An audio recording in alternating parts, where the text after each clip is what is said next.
इस देश को समझने के लिए अब भारत के चश्मे से देखना जरूरी है।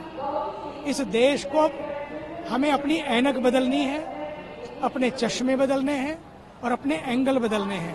पूछिए उनको कुंभ का मतलब क्या है, पूछिए उन 52 करोड़ लोगों से कुंभ का मतलब क्या है, पूछिए उन लोगों से जो नहीं आ पाए हैं लेकिन मन महसूस करके रह गए, काश मैं भी कुंभ में जा पाता। बहुत सारी दुर्घटनाएं होती रहती हैं, सड़कों पे होती हैं, रेलों में होती हैं, कहाँ नहीं होती हैं। इतनी भीड़ है, इतनी भीड़ है। आप इस देश की आस्था को देखिए, भीड़ के बावजूद भी कितना भाव है। लोग आना चाहते हैं, डुबकी लगाना चाहते हैं। ये बात केवल डुबकी की नहीं है, ये बात उस देश के 145-46 करोड़ लोगों की उस आस्था से जुड़ने की है। जिस दिन हम एकजुटता ले आएंगे, आस्था ले आएंगे, इसी श्रद्धा के भाव को जगाएंगे, सच मानिए फिर कहीं भगदड़ भी नहीं होगी।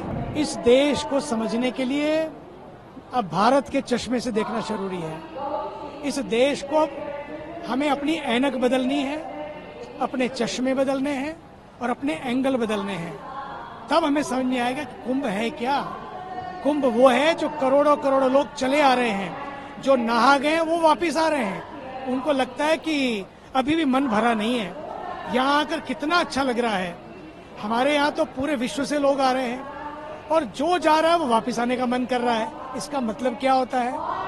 पूछिए उनको कुंभ का मतलब क्या है, पूछिए उन 52 करोड़ लोगों से कुंभ का मतलब क्या है, पूछिए उन लोगों से जो नहीं आ पाए हैं लेकिन मन महसूस करके रह गए, काश मैं भी कुंभ में जा पाता। इसलिए मुझे लगता है बात मतलब की नहीं है।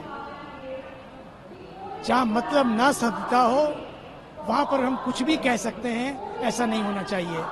मुझे बड़ा दुख होता है सुनकर।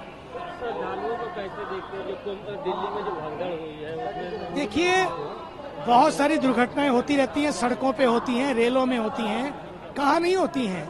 लेकिन जब बात कुंभ की आती है, कोई बात हो जाती है तो हम उसको जोड़ने लगते हैं, दोषारोपण करने लगते हैं।